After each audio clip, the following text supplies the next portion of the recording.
Dalawa po kasi ang test ng control, attorney. Kayo na po ba yung sasagot? Tayo po itinuruan sa isang desisyon ng Korte Suprema. Ito po yung case ng Nickel versus Redmond. Na doon ay sinabi ng Korte Suprema, dalawang uri ang pagtutuos ng control. Yung control test, ito po yung situs of control. Madali po yun eh. Kukunin lang po lahat ang shares ng Abs-Cbn. Titingnan ng mga pangalan, kung lahat po Pilipino, wala na pong problema yon. Pasado po kayo sa saligang batas. Ano po yung pangalawang test?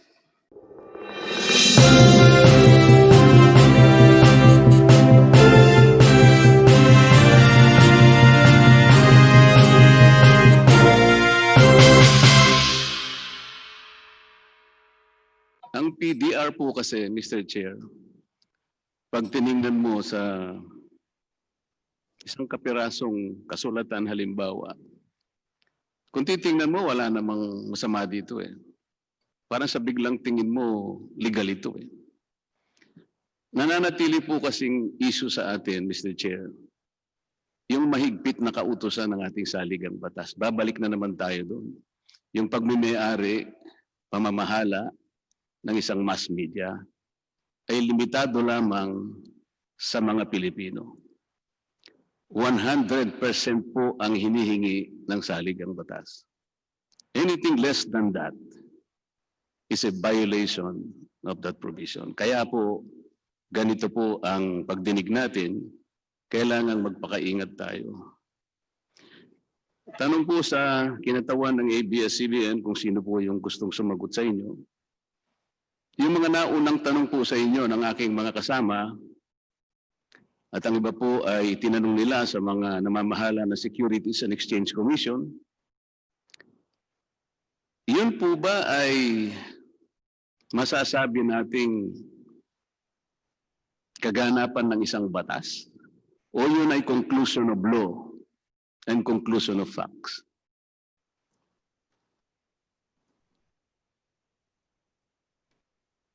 Abs-Cbn.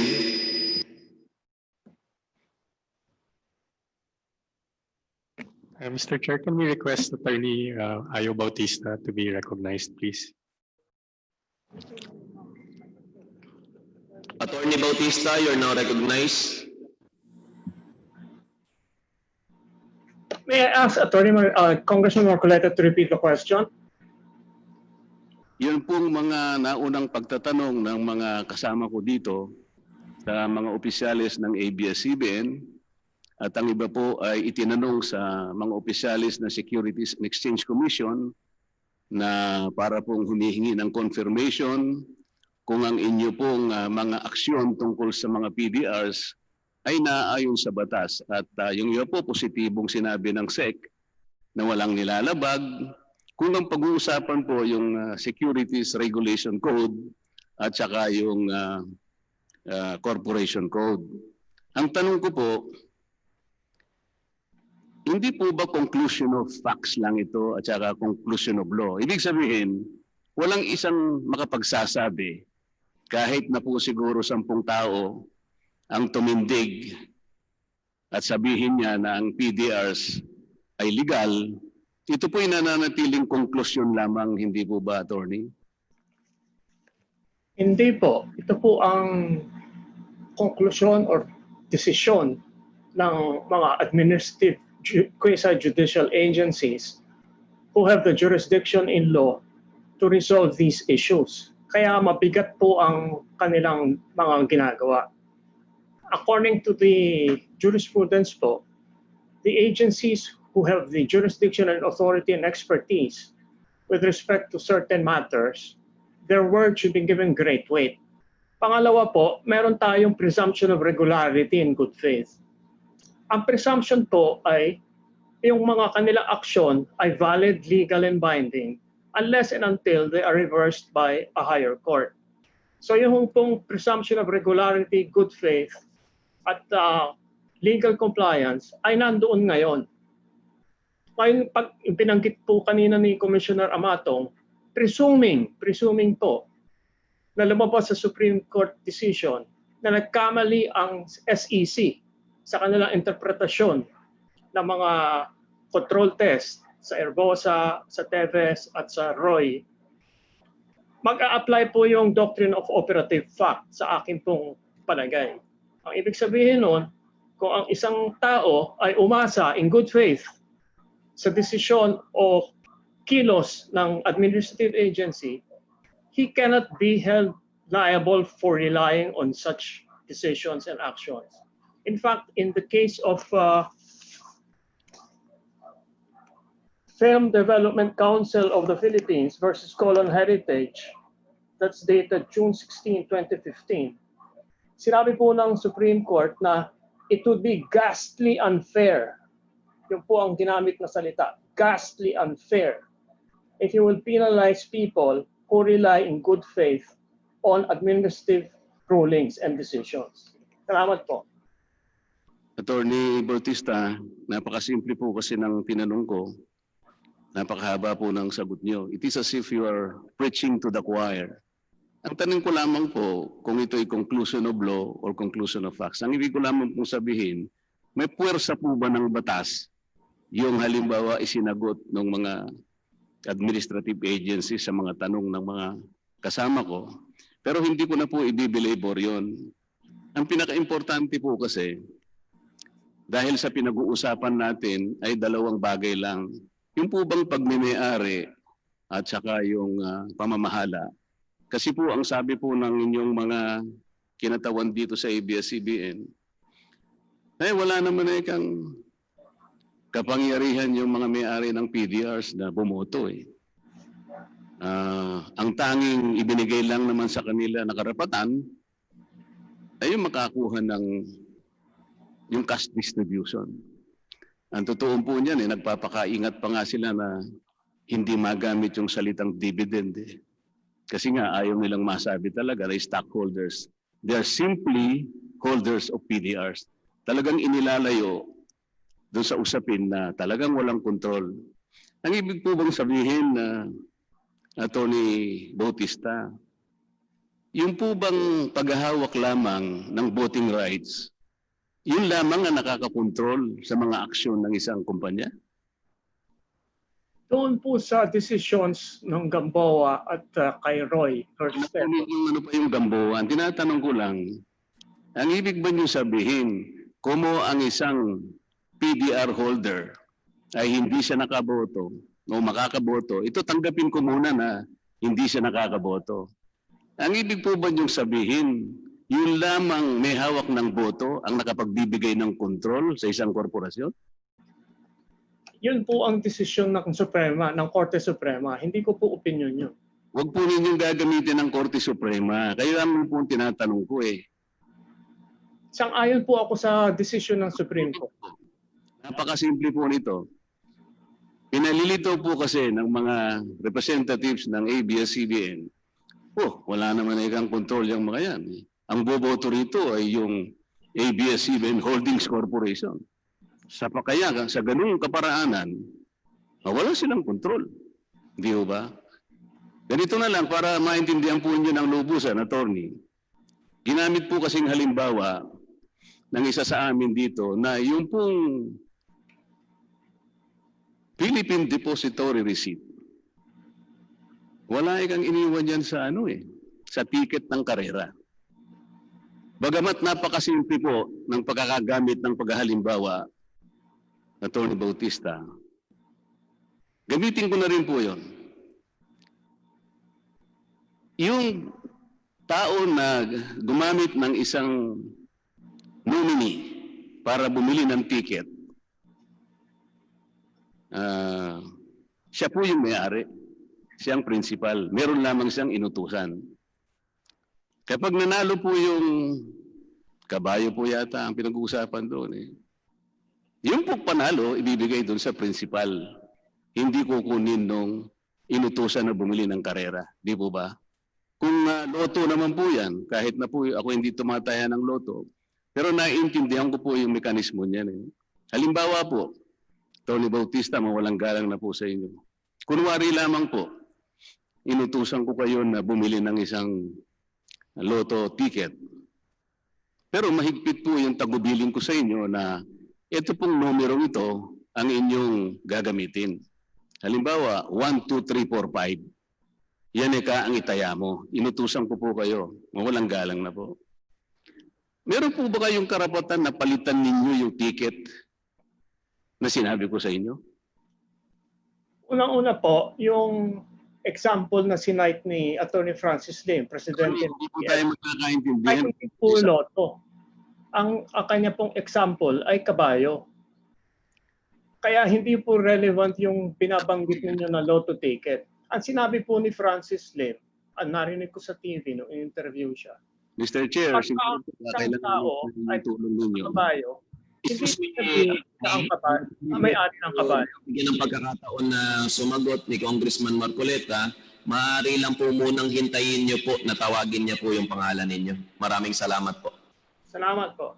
Ang tinatanong ko lamang po sa inyo, attorney, inutusan, kunwari po, inautusan ko lang kayo. Attorney, sabi ko, pakibili mo naman ako ng ticket ng loto. Pero ito yung itataya mo. Itong numerong ito, 1, 2, 3, 4, 5. Halimbawa pong kayo yung nominee ko, kasi po dito may nominee ito eh. Pupunta po kayo doon sa pinagbibilhan ng loto, maaaring pumila pa kayo ron. Pero hindi po ninyo iibahin yung sinabi kong number. Sapagkat ako po ang may control. Ang ibig ko lamang pong sabihin dito, kahit na po ako PDR holder, ako pa rin ang may-ari ng control sapagkat kayo ay nominee lamang. Bakit ko po sinasabi ito? Nabanggit na po kanina yung napakaraming Philippine Depositary Receipts. Nag-umpisa po kayo ng September 1999. 132 million PDRs. Bago nga po magsara yung offering nung panahon na yun pong Lopez Incorporated, nag-transfer po siya ng 130 million common shares ng ABS-CBN. Ganun po kasi yun eh. Tama po yung mga pinag-uusapan kanina. Ang isang PDR may katapat na isang common share ng ABS-CBN. Pwede ko bang itanong muna sa inyo, ano po ba yung nature nung paano po ba na-record yung initial issuance ng PDRs ng ABS Holdings? Paano po na-records sa libro ng ABS-CBN Holdings Corporation? 130 million ABS-CBN common shares. May I know as to how that particular issuance or transaction recorded in the books?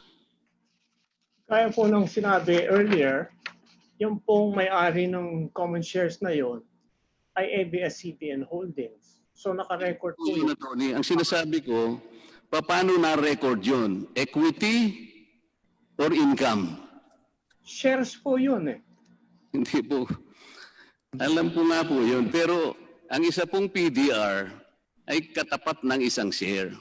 Nag-transfer po ang Lopez Incorporated the same number of shares. 132 million PDRs corresponding or relating or underlying 132 million shares. Yung initial issuance po ng ABS Holdings Corporation, paano po na-record sa libro? Mr. Chairman. Sorry. Mr. Chairman, may I answer? Yes, sino po yung... Mr. Chairman, yes, I can answer that question. Attorney Quezon. Mr. Chairman, noong 1999 ho, yung Lopez Inc., tinransfer ho yung shares to ABS Holdings Corporation. Pagka-record ho noon ay asset ng ABS Holdings Corporation. Asset po. Yes. Ibig sabihin, capital, di ba? Asset, equity. Yes. Oh. Hindi ho equity dahil Hindi po. inassigned. Magiging ganun po yung katuturan niya. Bakit po? Kasi po kung i-declare nyo na income, okay, tatanungin ko kayo, kung nagbayad kayo ng capital gains tax. Sasabihin nyo siguro sa akin, hahanapin ko yung pagbabayad nyo sa BIR. So kung i-consider po ninyo na equity yun o kaya capital, walang iniwan po din yon sa isang taong nagmamayari ng isang common share. Ito po ngayon yung ano dyan. Kaya po natin hinihimay ito. Sabi nga natin, dalawa po kasi ang test ng control, attorney. Kayo na po ba yung sasagot? Tayo po itinuruan sa isang desisyon ng Korte Suprema. Ito po yung case ng Nickel versus Redmond. Na doon ay sinabi ng Korte Suprema, dalawang uri ang pagtutuos ng control. Yung control test, ito po yung situs of control. Madali po yun eh. Kukunin lang po lahat ang shares ng ABS-CBN. Titingnan ng mga pangalan, kung lahat po Pilipino, wala na pong problema yon. Pasado po kayo sa saligang batas. Ano po yung pangalawang test? Kayo na po sumagot. What is the second test? ABS-CBN. Attorney, kayo po, ma'am. We'd like Attorney Ayo Bautista to answer that question. From Walt Padilla. Congressman Marcoleta, available din po dito ngayon yung SEC General Counsel. Baka gusto niyo pong tanungin. Mamaya na po siguro, Mr. Chair, kasi po, sayang po yung pagkakataon Sige po. na nandito. ABS-CBN, isa po sa inyo, kung maaari po yung sumagot. Dalawa po yung test. Alam po ninyo ito, corporation law lang ito eh. Yung pong unang test, walang problema ron. Yung situs of control. Napakasimple nun. Titingnan po natin yung mga shares of stocks. Iisa-isayin po natin. Walang problema, puro Pilipino, Mr. Chair. Walang sasabit doon sa 100% Pilipino. Ano po yung pangalawang test na itinuro sa atin ng Korte Suprema? Doon po sa cash Redmond. Hindi po nyo kabisado? Ito po yung grandfather rule. Gagamitin po natin yung grandfather rule kapag merong agam-agam. Pag merong pagdududa, kinakailangang makita sino talaga ang may-ari. Ito po yung konsepto ng beneficial ownership. Tama po ba? Ito po kasi ang pinaka-gist ng ating pinag-uusapan ngayon. Wala pong pagtatalo, ABS-CBN is a mass media company. At sa ating saligang batas, talagang mahigpit ang kautusan, 100%. Alam po ninyo, ngayon po kasi modernong panahon,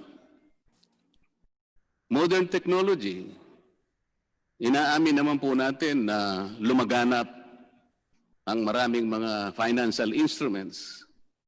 PDRs, I would admit, are innovative, creative financial instruments, kagaya po ng inyong unang pangungusap kanina, that probably suit the desires and needs, the peculiar needs of several investors. questions, yeah. Ang nagiging problema po, kasi ganito, nung ang ating saligang batas ay na-ratify, 1978 pa po yun eh. Wala pa pong masyadong PDRs, hindi pa pong masyadong kilala. It's too far away from our time. Kayo nga po ang nagsabi kanina na kayo po ang nagpauso nito eh. Hindi po dahil sa creative ito or very innovative, hindi na kailangan nating suriin. Kasi nga mahigpit po yung tuntunin ng saligang batas. Kinakailangan merong pamantayan kung talagang ito ay hindi nakaka-circumvent ng saligang batas. Ang PDR po sa kanyang unang tingin, walang masama doon. Lalong-lalo na po doon sa mga korporasyon na hindi naman hinihingi yung 100%. Meron po kasing korporasyon, attorney, 60-40. So meron tayong allowance sa mga banyaga, 40%. Sa advertising naman, 70%. Ganun po eh. Wala siguro, medyo may kaluwagan po siguro kung gagamitin yung PDRs doon kasi meron namang allowance talaga sa banyaga. Kaya lang ito, nagkataon po. Ito lamang po ang provision ng saligang batas na nagtatakda na 100% dapat, ang Kongreso po ay maingat din naman dito. So, ano po yung beneficial ownership? Nagkaroon po kasi ng pagkakataon na ma-define po yung kung ano ibig sabihin ng beneficial ownership. Nakatala po sa Section 3.12, 2015 IRR of the Securities Regulation Code, Republic Act 8799. Babasahin ko po, Mr. Chair. Beneficial owner or beneficial ownership means any person who directly or indirectly through any contract, arrangement, undertaking, relationship, or otherwise has or shares voting power, which includes the power to vote or direct the voting of such security or direct the disposition of such security. Hindi po totoo yung mga pahayag na na wala sa kanya yung karapatang bumoto ay nawawala na siya ng kapangyarihan. Ang beneficial owner po, nakapag-direct siya, nakapag-i-influence siya kung paano iboto yung underlying share. Ito po ay nasa batas. Ngayon po, ang sabi natin kanina, hindi naman namin binibigyan ng karapatang bumoto. Kaya po ang tanong ko kanina kay Attorney Bautista, yung naman po bang karapatang bumoto ang kumukontrol? Hindi po. Hindi po. Bigyan ko po kayo ng halimbawa. Halimbawa po yung PDRs natin.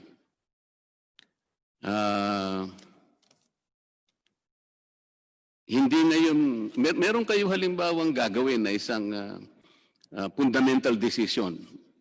Mangangailangan po kayo ng, under the Corporation Code, mangangailangan kayo ng at least 2/3 ng outstanding stocks ng ABS-CBN. Kung nagkataon po yung mga PDR sa halimbawa, bigla ngayong nag-exercise ng right to dispose yung may-ari nito. Pero wala namang gustong bumili. Nangyayari po yan. Madidelay po ngayon yan. What will happen to the fundamental decision that should be undertaken by the corporation? Mababalam po yun. Sa makatwid po, hindi lamang yung bumoto siya, pati yung hindi niya pagboto, na-delay po yung hakbang na gagawin ng corporation. Ang dami po, binanggit po ninyo yung Roy case. Sinabi po doon, alam naman niyo yun, binasa na rin niyo siguro kahit pagbalik-balik ta rin natin yun eh.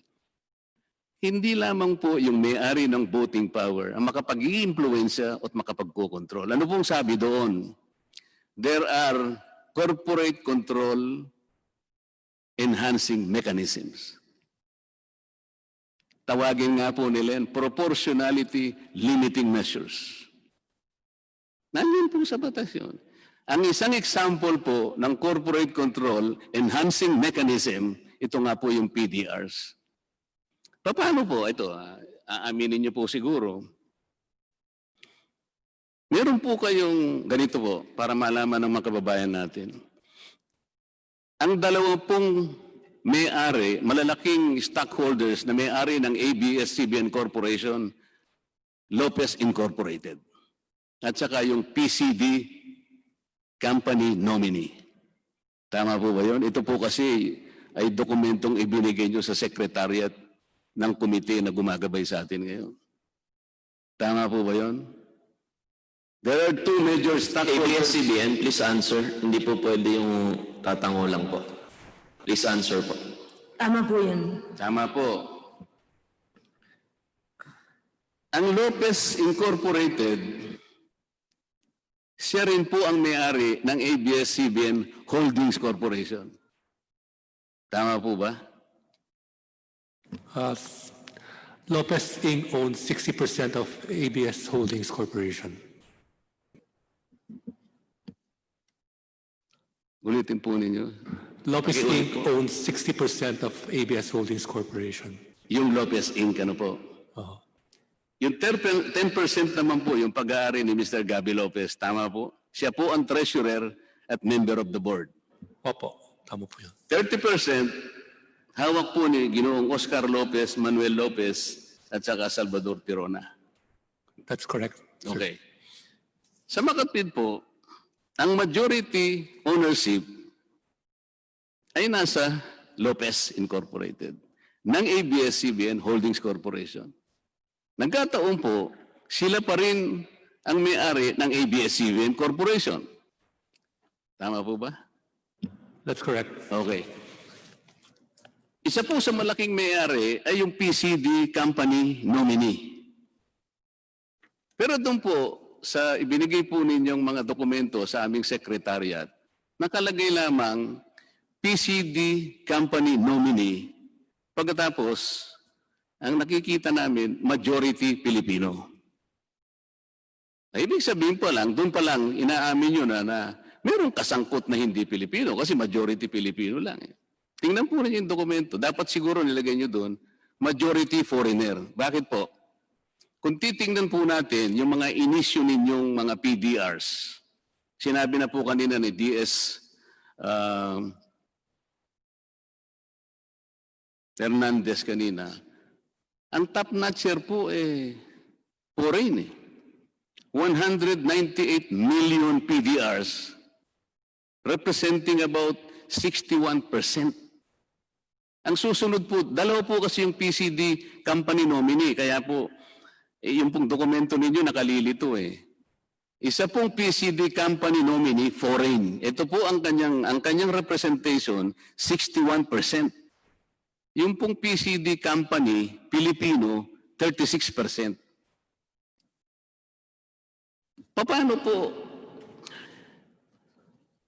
Siguro po itanong ko sa inyo, sino po yung security agent holding the pledge of shares to secure the delivery upon exercise of the PDR hold? Sino po ba yung security agent ng mga PDRs na foreign?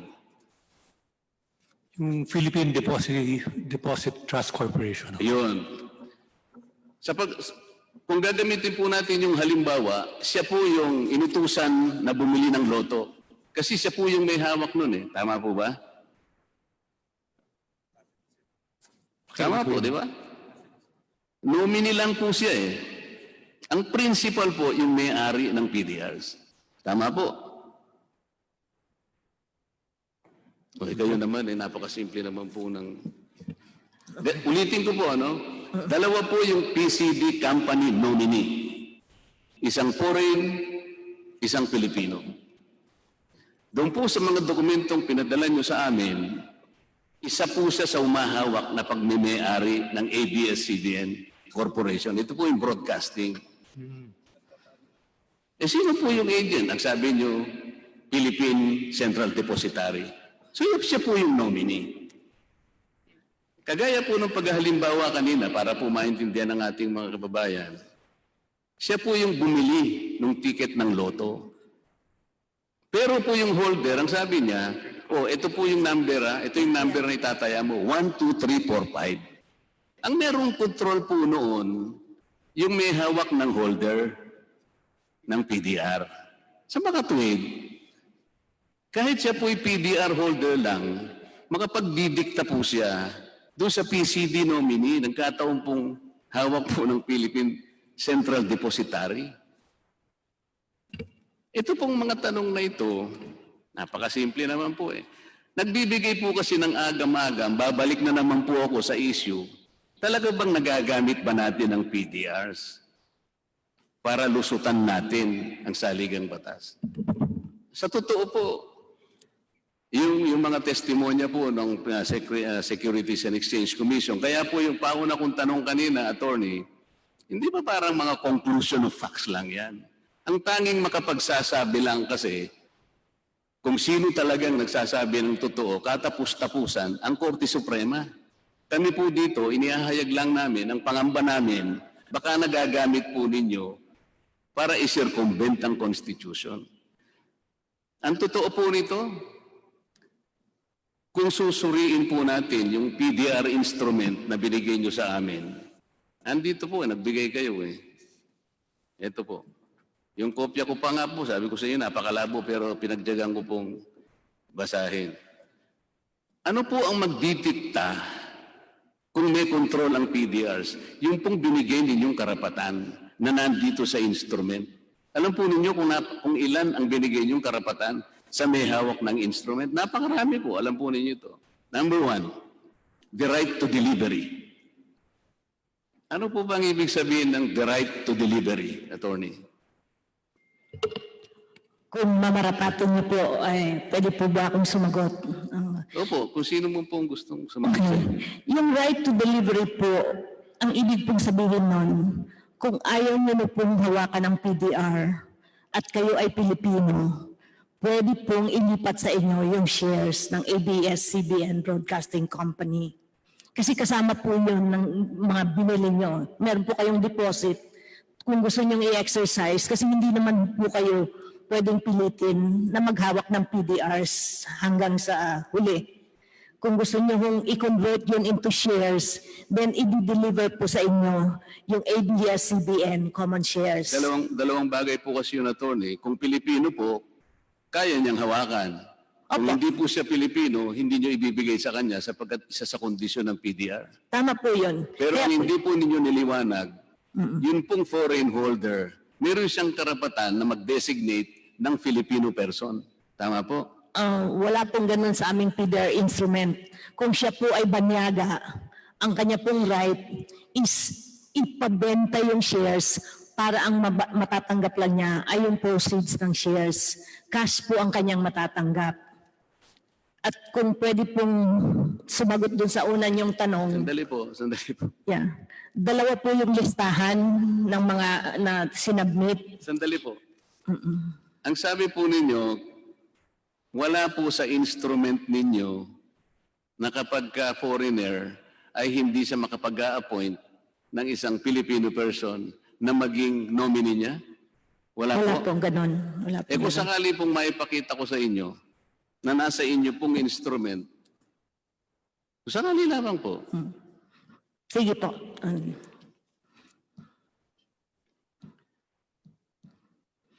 Ito po yung ano po sa item, nagbigay po kasi kayo ng isang sample ng PDR instrument. Siguro kabisado naman po ninyo, ako ngayon ko lang po nakita. May I draw your attention under item 2.3. Ang subject po nito, form, title, transfer, and certificate. Ano po ang sinasabi rito? Lulundag na po ako dun sa pinag-uusapan. Sabi niya,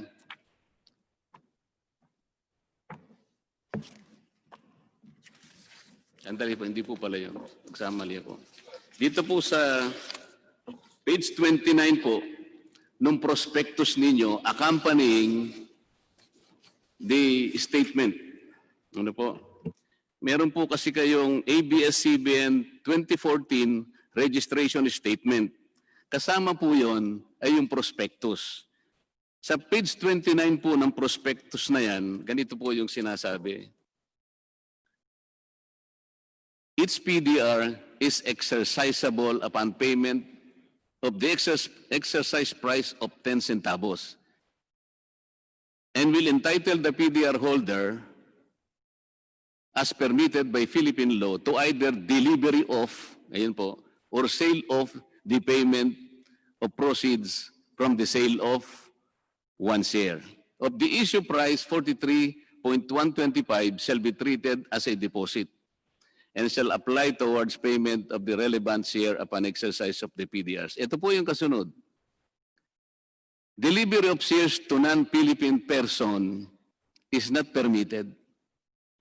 Therefore, on exercise of the PDR, the underlying shares will be delivered only to the Philippine persons designated by the holder or otherwise sold on its behalf in the open market. Binigyan po niyo siya ng kapangyarihan na mag-designate ng non-Philippine ng Philippine person. Pag sinabi mo pong Philippine person, attorney, pwedeng individual, pwedeng corporation. Eh bakit ngayon tatalikuran ninyo na sinasabi ninyo wala siyang karapatang mag-designate? Ito po yung napakalaking kapangyarihan na binigay nyo sa kanya. magiging isang instrumento po ito para i-circumvent ang saligang batas sa dami po ng kapangyarihang binigay ninyo. Kung babasahin po ninyo itong instrument na binigay nyo, ang title nga po nito ito po, Philippine Deposit Receipt Instrument, Abs-Cbn Holdings Corporation. Dito pa nga po, may karapatan po yung holder. Mr. Chair, naririnig po ninyo? Siguro po mamaya na po kayo Hindi po. mag-confer ng note. Para po, Pagpaumanhin niyo po. ganito po. Hindi nga, nakita nyo po, meron. So, sa mga tweet, tama po ako. Meron pong nakasulat nga dito. Meron po pala. No? Mabuti po. Dapat po tinitingnan. Ako ngayon ko lang nakita po Pero kayo, kayo po nagpasimula nito, dapat alam po ninyo ito. Opo. Ngayon,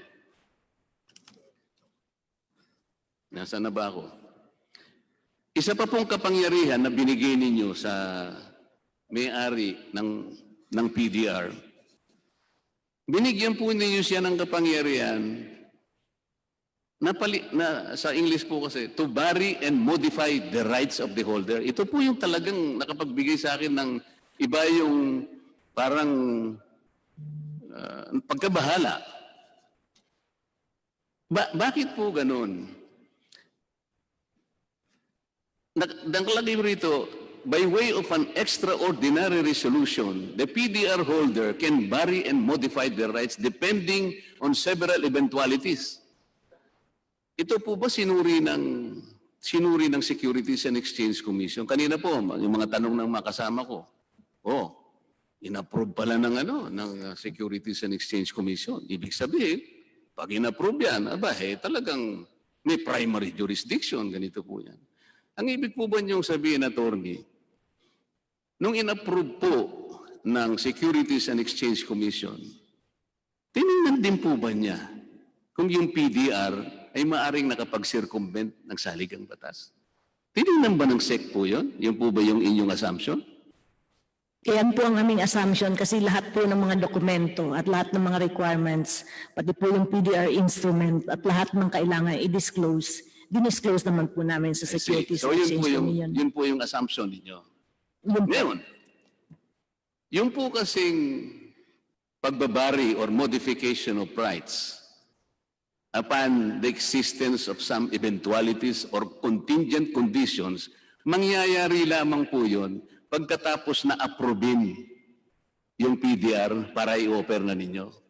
So, lalabas po dito, hindi kailanman malalaman ng Securities and Exchange Commission kung ano yung mga rights na babaguhin at ano-anong mga conditions na magti-trigger kung bakit binago yon. Wala na pong alam doon ng Securities and Exchange Commission. Hindi po niya kontrolado yon. At ang Securities and Exchange Commission po ay hindi isang korte na sasabihin niya, ito hindi makalalabag ito sa saligang batas. Meron po ba siyang ganung kapangyarihan, attorney? Na pag nung makita niya, ang totoo po nito, alam po niyo yung kasagutan Ano po ang in-approve? Ang in-approve po nila sa inyo ay yung actual na pagbibenta ninyo ng Philippine Depositary Receipts. Wala pong kinalaman doon yung determination kung meron man, kung ito'y nakalabag sa saligang batas. There was no determination on the part of the Securities and Exchange Commission to look into whether or not some kind of circumvention has been done. Why? Hindi po kasi trabaho ng Securities and Exchange Commission yun Sukat na, ma-erase-through nila, nailagay po sa tamang mga requisite na hinahanap ng Securities and Exchange Commission, sabi niya, okay na yan. Pero hindi po niya titingnan. Hindi siya lalabas sa 4 na sulok ng PDRs na yan para lamang sabihin sa inyo, constitutionally, tama po ito. Wala pong ganon. Ang totoo po niyan, attorney, kung halimbawa naniniwala kayo sa assumption ninyo na tama lahat ito, nakita lahat ng Securities and Exchange Commission.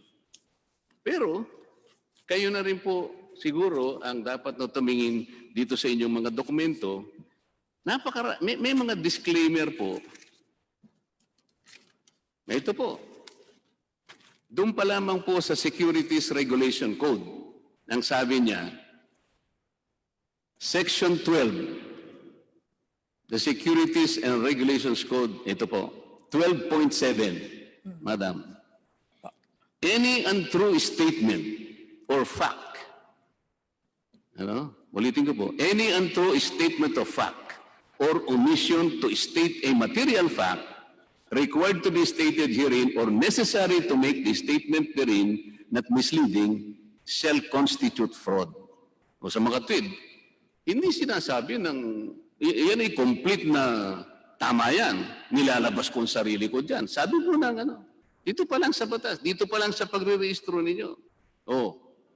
Ang sabi pa po rito, ito po nasa first page po ng inyong prospectus.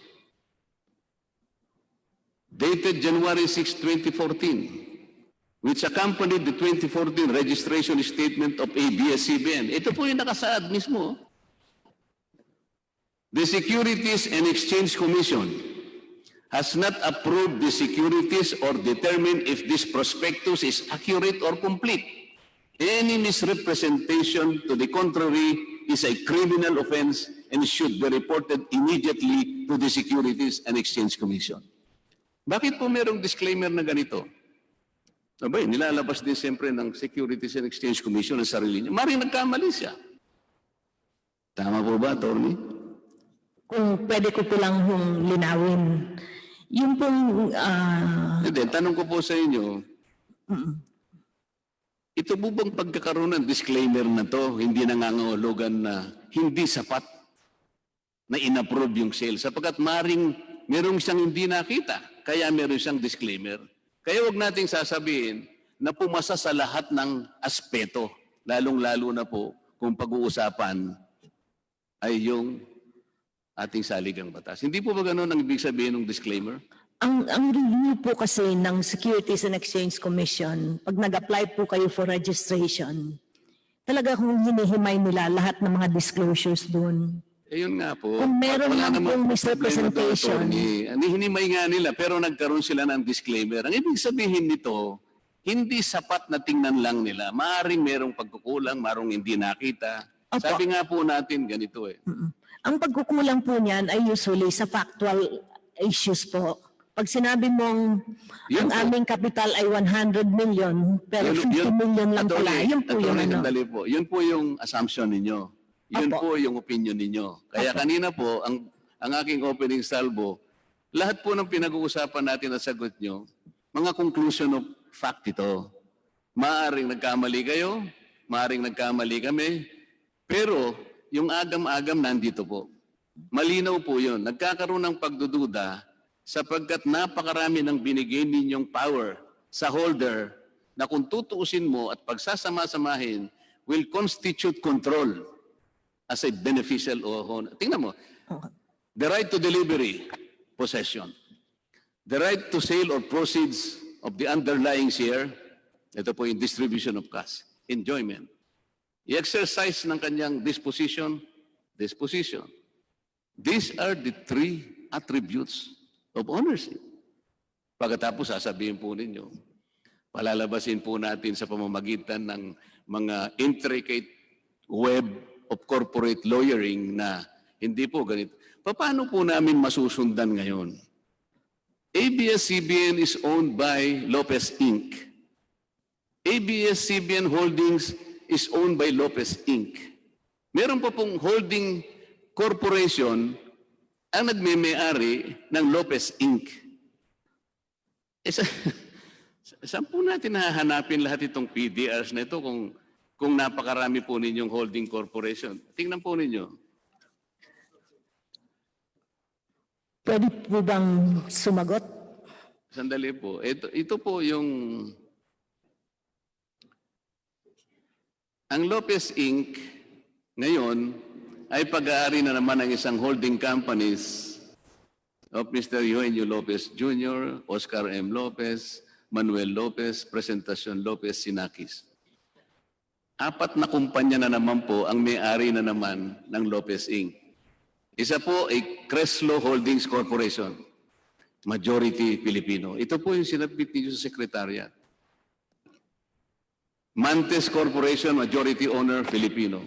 Tigto 29.10% po itong dalawang ito. Dito pa lamang po, makikita na po yung pag-aalinlangan. Bakit majority Filipino? 29.1%, dalawa. Paano? Yun sa PCD, hindi na nga nyo po may papaliwanag eh. Sino po ang boboto nung hawak po ng PCD Corporation nominee foreign? 198 million PDRs constituting 61%. Sino po ang boboto nung underlying shares nun? Okay, kung pwede pong bumalik doon sa PCD nominee, dalawa po yung listahan na isinabuti namin. Yung isa pong listahan, ang listahan ng shareholders ng Abs-Cbn Broadcasting Company. Kung makikita niyo po dyan, wala pong PCD nominee na non-Filipino. Yung isa pong listahan, yun po ang listahan ng PDR holders. Kaya po merong PCD nominee kasi po yung shares nakadeposit sa kanila at nagbenta ng mga PDRs both to Filipinos and non-Filipinos. So ang restriction po natin is on the mass media company. At yung sa mass media company, kung titignan niyo po ang listahan, lahat po yan ay Pilipino. Yung sa list ng PDR holders na nakadeposit sa PCD nominee, meron po yan foreigners. Wala naman pong diskusyon na walang foreigners na maghahawak ng PCD ng PDRs. Kasi po yung PDRs, yung amin pong ini-explain kanina, it's a financial instrument. Wala po silang ownership sa mass media company. Alam po ninyo, attorney, ganito po yun eh. Kahit na po sabihin natin 1,000,000 beses na wala silang ownership, conclusion pa rin po yun. Ang mangyayari po nito, kanina ko pa po tinatanong, ano po yung kasaysayan ng 198 million PDRs na hawak po ng foreign? Ngayon po, merong PCD company nominee foreign. Sino po ang boboto para doon? Kasi nominee lang po siya. Kung ang tanong niyo po ay kung boboto sila sa Abs-Cbn Broadcasting Company, hindi po sila bumoboto. Ito pong listahan na to na may PCD nominee, yan po ang listahan ng mga PDR holders. So kung tatanungin niyo ang botohan, yun ang botohan ng mga PDR holders. So wala pong kinalalaman yun sa Abs-Cbn Broadcasting Company. Kanina pa po natin pinagtatalunan yung tungkol sa control. Halimbawa po, gusto niyang i-exercise yung right to dispose. Foreigner po siya. Siyempre po, hahanap kayo ng bibili, hindi po ba, attorney? Opo. Nagkataon po wala pang bibili. Nangyayari naman po yun eh. Sa dami po nun. Hindi ko po kasi alam kung ang magti-trigger nun, yung mismong may hawak ng PDR o may kinalaman din yung ABS Holdings, ito po yung napakalabo eh. Dahil nga po sa web ng inyong layering, ito po yung mahirap na tuntunin. Kaya po nahihirapan tayong ganito, napakarami po ng layering ninyo, kaya lumilitaw po talaga, hindi natin matukoy talaga kung nagagamit na circumvention ito, hindi. Dapat kasi linawin natin. Ngayon, wala pong bibili. Nagkatawang 198 million PDRs po yun, representing 61%. Ang tanong po kanina, edi kung halimbawa, gagawa po kayo ng isang fundamental action, corporate action, madi-delay po pati yung action na gagawin ninyo. Kasapagkat na-delay po. Kahit hindi siya bumoto, yung hindi niya pagkakaboto dahil yung hindi niya pagkakabenta, na-delay po yun, hindi naman po kayo makakagawa without the 2/3 outstanding shares po na nire-represent ng PDR. Yun po yung magulo doon. Kaya malinaw po rito, kahit sabihin po ninyong wala silang controlling sa pamamagitan ng pagboto, yung hindi po niya pagboto o na-delay niya yung pagboboto, pagboboto, control din po yun eh. So ang malinaw, nakaka-control din sila sa management. Malinaw po yun. With due respect po, Your Honor, yung hindi po pagboto ay karapatan din po ng shareholder. Tama po yun. Tama po yun. Pero ang sinasabi natin, na-delay po yung action ng nagagawin under, for example, I'm referring to Section 6 of the Corporation Code. Tama po yun? Yeah. Na-delay ngayon ng sabihin natin 3 buwan. Hindi nyo nagawa yung dapat ninyong gawin. Hindi po ba na-control niya? Na-control niya. Kasi maaaring, ito po yung medyo mahirap po. Ang tinatanong ko kanina, sino po yung security agent? Sabi po ninyo, yung PCD. Sila po ang security agent ng PDRs. Oh. Sila po yung may hawak ng pledge of shares, di ba? Para ma-secure po yung delivery upon the exercise, di ba? Ano po yung nature at saka extent ng obligasyon ng security agent? Yung security agent po ay siya lang naghahawak ng shares na underlying the PDRs. Ang pagbibenta po, ang ibig nyo sabihin, walang influensya po yung may hawak nun? wala po kasi wala mo po silang karapatan na mag-influensya. Sila lang po yung nagkustodiya ng mga shares of stock para din mo protektahan naman ang PDR holders. Kasi kung yung shares naman nadidissipate, mawawalan po din ng rights ang mga PDR holders. Sa lamang po yun. Deputy Speaker Marcoleta, pwede po bang ibigay niyo na po ang inyong huling katanungan para po mapagbigyan ng daan yung linya po ng pagtatanong ng susunod natin na magtatanong na si Congressman PD Barsaga. Sabi po ni Congressman PD, bibigay po niya sa akin yung panahon niya. Umiiling po si Congressman Barsaga. Well, I have been waiting for so long. So I will be waiting for the moment that my time will come. Although I was here as early as 12:30. Sige po, huling katanungan po, Congressman Marcoleta. Mr. Chair, hindi po ako matatapos siguro kahit nabigyan. Siguro po mga 15 minutes po baka kaya ko pong tapusin.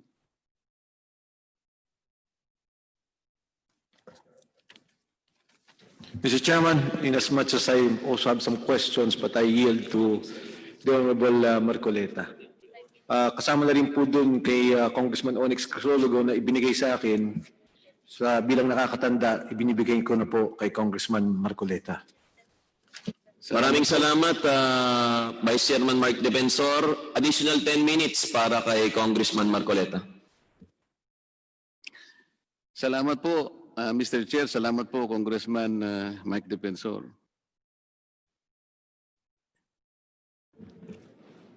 pwede po bang Para po magsalita? Sandali po. Siguro po gawin natin, stipulation na lang po para, kunyari, para madali yung ibang tatanungin ko sa inyo. If you so desire, no? As of October 16, 2019, Mr. Chair, can ABS-CBN representatives stipulate that per beneficial ownership disclosure of ABS-CBN Holdings, Prudential Singapore Holdings, PTE Limited, holds 15,656,570 PDRs issued by ABS-CBN Holdings. Mr. Chairman, we have to check the records. We can just give. I-check po ninyo. Oh, yes, sir. Salamat po. Mr. Chair, ABS-CBN also stipulate that in May 2013, Mercury Media Holdings Limited, an affiliate of the Capital Group companies, acquired PDRs issued by ABS-CBN Corporation from Marathon Asset Management LLP, costing some 2.3 billion pesos. ABS-CBN. We'll check again the figures, Your Honor. Siguro po, Mr. Chair, Paano check po ninyo? Paano kung na-check po ninyo? Yes na po ang sagot? Yes, Your Honor. Sige po. Mr. Chair, will ABS-CBN also stipulate further that in June 2013, a US-based fund, Capital International Private Equity Fund, acting through Mercury Media Holdings Finance, subscribed to some 2.5 billion pesos worth of PDRs from ABS-CBN Holdings? Mr. Chairman, we'll also look at the figures and verify it and then certify. Yung pong mga i-verify nyo, kailan nyo po matatapos i-verify? Can you verify it today? Baka may hirapan ho kami today. It's already 7. Okay, kung hindi po kaya ngayon, Sa holiday. kahit po matapos itong round of questioning natin tungkol sa PDRs, papayagan po ng chairman ng joint committee ito na bigyan ng 1 o 2 minuto si Congressman Marcoleta para naman sagutin nyo yung kanyang mga katanungan na hindi nyo po masagot ngayong gabing ito. Sa susunod po natin na hearing. Thank you, Your Honor. Congressman Marcoleta. Salamat po, Mr. Chair. Kasi po, mawalang galang na po sa ABS-CBN. Kung hindi po ako nagkakamali, about 3 weeks ago, I asked them to submit alpha lists. Kung naalala po ninyo, yung contribution nila sa SSS, contribution sa Pag-ibig Fund, contribution sa employment compensation, contribution sa home development o itong Pag-ibig Fund, contribution sa PhilHealth. Pwede ko po bang malaman kung ito po ay nasubmit na, Mr. Chair? Congressman Marcoleta, hindi pa po nasubmit ng ABS-CBN ang mga documents na nirequest natin at pwede po kayong mag-motion na pasabpina na natin yung mga documents natin na yun. Pwede po nating gawin yun, pwede rin nating hindi gawin sapagkat alam naman natin kung talagang katotohanan po yung kanilang gustong malaman. Dahil sa palagi po nilang sinasabi na 11,000 ang kanilang mga regular employees, yun lamang po kasi ang makapagpapatunay kung sino talagang nagsasabi ng totoo, kung 11,000 o hindi 11,000. 3 linggo na po kasi yun, Mr. Chair. Sa mga tuwid, kung makakakuha tayo ng commitment sa kanila, napakadali naman po nun. Maaari po ba namin mahingi po ang commitment ng ABS-CBN? Po, Mr. Chair, we commit po to submit all the requested documents before the next hearing po. Sige po. Inaasahan po namin yung submission po na yan at dahil po hindi nyo rin po na-submit at hindi rin masagot, papabayaan po ng chairman ng joint committee ito na muling itanong ni Congressman Marcoleta yung kanyang katanungan ngayong gabi. Maikling-maikli lang po, Congressman Marcoleta, sa susunod po na hearing natin kahit po ibang issue na po yung pag-uusapan natin. Congressman Marcoleta. Salamat po. Sinasabi po ninyo kasi na palaging walang control. Hindi naman kami nagbenta, hindi namin binigay ang ownership sa mga foreign holders ng mga PDRs. Pero kung tutuntunin po kasi yung mga dokumento nyo, halimbawa ito pong ABS-CBN Holdings Beneficial Ownership Disclosure dated October 28, 2019. Ito po yung admission ninyo eh. The PDRs unlock the share value of ABS-CBN Corporation, allowing foreigners to participate. Sarili po ninyong disclosure ito eh. Ulitin ko po. The PDRs unlock the share value of ABS-CBN Corporation, allowing foreigners to participate in a media enterprise whose ownership is constitutionally limited to Filipinos.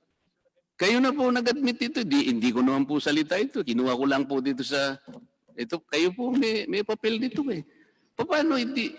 Nandun po yung pagdududa. Nandito po yung agam-agam. Hindi ko po sinasabing ako po yung tama. Wala pa pong makapagsasabi nito sapagkat sa tamang panahon po ito, maring dumating po sa Korte Suprema, sila po ang may final say dito. So, isa-isa po pinakikita ko sa inyo, inarmasan po ninyo yung PDR ng napakaraming kapangyarihan na kung saan manggagaling po yung kontrol eh. Hindi ko naman po kayo masisi. Siguro wala naman pong bibili na PDR sa inyo kung hindi naman sila bibigyan ng ganitong mga karapatan. Ganun din po yun eh. Ginamit po niyo yung PDR para tumaas po yung share. Ang problema, it will also achieve the twin evil na, you are allowing also the foreigners to participate in a media enterprise whose ownership is constitutionally limited to Filipinos. Kayo po nagsabi nito. Hindi po ako. Ganito po, Mr. Chair. Ang ano po kasi, ang ABS-CBN is a publicly listed corporation. Tama po yun, attorney, di ba? Tama po. Kapag publicly listed company, nakapagbebenta po kayo ng mga shares sa ating mga kababayan. Tama naman po yun, di ba? Tama po. Ito naman po ay isang legal na pasilidad na ipinagkakalob ng batas. Kung sana po, naging yun na lamang sana yung ating paraan. Ang nangyari po kasi, bigla ngayong in-introduce nyo yung PDRs. Naintindihan ko na po because we should be able to take advantage of modern technology. And in the new financial market, we should be able to introduce creative and innovative financial instrument that would probably meet the peculiar needs of investors. Talaga pong ganun eh. Pero sabi ko nga sa inyo, kung hindi po sana kayo mass media company na ang tuntunin ay napakahigpit, halimbawa po, si Congressman Michael Defensor, meron po siyang napakalaking kumpanya na nagtitinda ng taho. Ano po yung 60-40 ang ano dyan. Talagang papayagan po yung pagmimayari ng PDR. Kahit mag-issue po siya ng PDR, hindi ko na po siya questionin. Malayo ko na po siyang questionin siguro, ma'am. Kasi meron po talagang porsyento na inilalaan ng batas. Kaya lang ito po, ang test po natin dito, whether or not yung paggamit po nating PDRs ay maaring nakalalabag. Ito po yung pinakapunto ng usaping ito. Kung sana po yung nagbebenta na lang kayo, malinaw na malinaw po yung unang test, yung control test, situs of control. Malinaw po, puro Pilipino eh. Masisino pa nating lahat. Pero kung PDRs po, Amerikano po halimbawa, Aleman, British, paano po natin, kahit na po magkahiwalay yung listahan natin, ma'am, o sige, meron kang PCD company Pilipino, meron kang PCD company foreign. Paano po ngayon matutuntunan ni Kong Boying Remulla kung yung pong foreign na yun, ibininta niya sa kabilang, wala na po tayong matutuntun doon. Ito yung napakahirap. So, maski po yung saligang batas, hirap po na tuntunin kayo sapagkat napakarami po ninyong ginamit na kaparaanan. Hindi ko naman po sinabing sinadya ninyong itago, pero ganito po yung nangyayari. Kaya po humihirap. Kasi po ang PDR isang makabagong instrumento. Alam naman po ninyo na there are regulatory gaps in our present system. Tanggapin ninyo o hindi, kung minsan po, yung mga batas natin hindi makahabol sa bilis ng technology. Ang isa pong halimbawa, ito po. Ito pong conditional access system na binigay sa ABS-CBN Corporation para makapagpalabas po kayo sa magitan ng cable. Ang sabi po ng NTC sa inyo, huwag muna kayong gagamit, sabi niya, ng isang cable channel hanggat hindi kami nakagagawa ng kaukulang tuntunin para i-regulate ito. Sinulatan po kayo ng NTC. Pero sa kabila po nun, pinagwalang bahala ninyo, tinuloy pa rin ninyo, ano po ang gusto kong palabasin? Nauhuli po yung talagang ganun po napakabilis ng technology eh. So, maski dito po, mabilis po yung pag-create natin ng mga financial instrument, hindi makahabol ang ating regulatory system. Yun po yung nagiging dahilan, kaya nagkakaroon kami ng pananaw na nagagamit po ninyo ang PDRs sa paraan na nababiolate po ninyo ang ating saligang batas.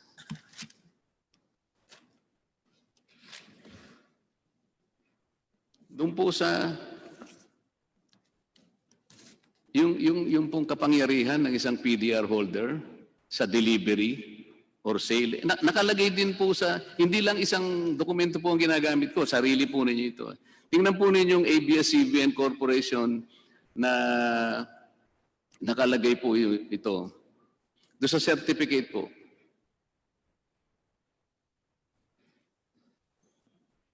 Nakalagay po sa PDR certificate ito mismo eh. This certifies that blank blank blank is are registered holders of the Philippine deposit receipts contained herein and is are entitled upon the payment of the exercise price of 10 centavos per share or such amount as may be adjusted herein in accordance with the terms of the PDR instrument to the delivery or sale of one existing share of stock of Abs-Cbn Broadcasting Corporation for every one PDR held. Yun po ay possession, di ba? Ito naman po sa yung right of delivery, nandito pa. Pwede po sumagot. Ito po, bago niyo po sagutin, meron pa pong isang pinagbabatayan. Dito po sa inyong PDR instrument under item 2.3, ito po yung sinasabi ko sa inyo. 2.3 form title transfer certificates. Upon exercise of the PDR exercise rights, the shares delivered or sold shall be lodged with the PCD unless and until the exercising holder, in case of delivery or subsequent transferee, in case of sale, request for upliftment into registered stock certificate evidencing shares. Napakalaki po ng mga kapangyarihang binibigay nyo. Paano po ninyo ipaliliwanag yung binigay nyong kapangyarihan na pagkatapos po ninyong maibenta yung share, binigyan nyo ng karapatan yung holder na baguhin yung karapatan na nakasaad doon sa pamagitan lang ng isang extraordinary resolution. Nandito po eh. Kung mamarapatin niyo po, yung pong extraordinary resolution na yun ay hindi po extraordinary resolution ng ABS-CBN Broadcasting Company. Yun po ay extraordinary resolution ng mga PDR holders. Kasi po, yung in-explain namin kanina, yung relationship ng PDR holders at ABS-CBN Holdings Company ay contractual po. So alam niyo naman po na pagkontrata, both parties can agree to change the terms on the basis of contract. Wala pong pakialam din ng ABS-CBN Broadcasting Company. At yung mga nasa PCD nominee po na nasa kustodiya nila dahil sila ang mga underlying shares ng PDRs, ang bumoboto po niyan ay ABS-CBN Holdings Corporation, hindi po PDR holders. In no way po sila pinapayagan na bumoto. At yung ini-stress niyo po na delivery or sale, ang in-explain ho namin, delivery to Philippine nationals kung sila ay entitled, in which case, i-deliver ng ABS-CBN holding sa kanila yung share upon exercise of the right. Kung hindi po sila qualified, as in the case of foreigners, then ang kanila po ay yung sale. Ibebenta po yung shares at yung pera lang po ang mapupunta sa banyagang naghahawak ng PDRs. So, medyo magkaiba po sila.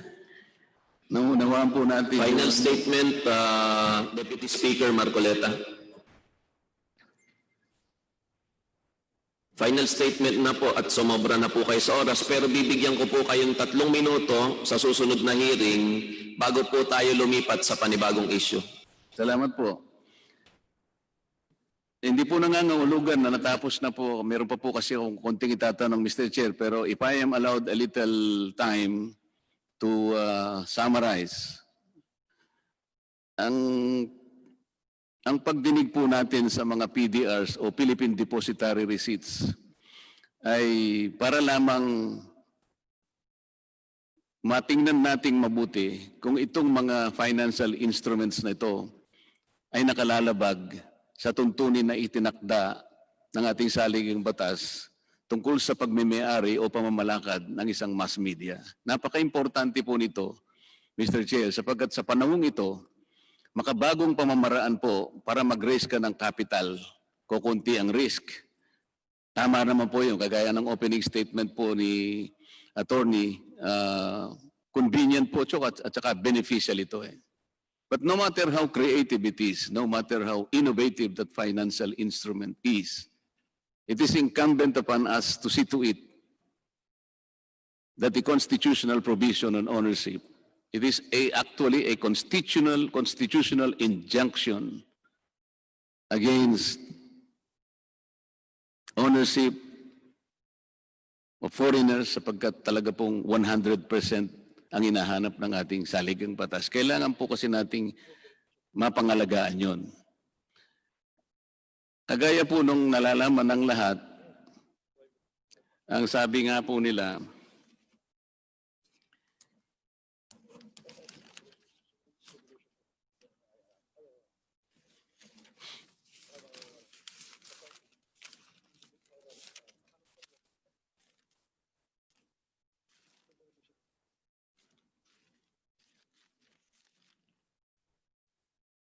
meron po kasing prinsipyo sa batas, Mr. Chair.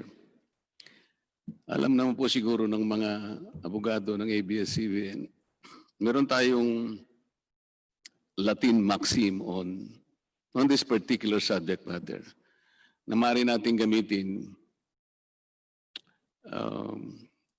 Cuando aliquid, sabi niya, ex prohibitor, prohibitor ex directa, prohibitor as per aliquum. Sa English po, sabi nila, what cannot be legally done directly shall not be done indirectly. Sa Tagalog po, Mr. Chair, kayo naman po ay taga Bulacan.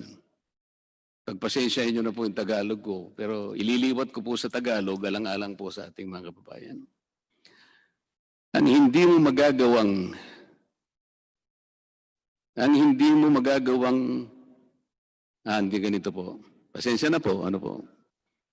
Ang hindi mo direktang magagawa na walang gusot ay huwag mong idaan sa pagpapalusot. Salamat po, Mr. Chair. Hanggang sa ibang araw para makapagtanong naman ako. Maraming salamat, Deputy Speaker Marcoleta. Next to interpellate,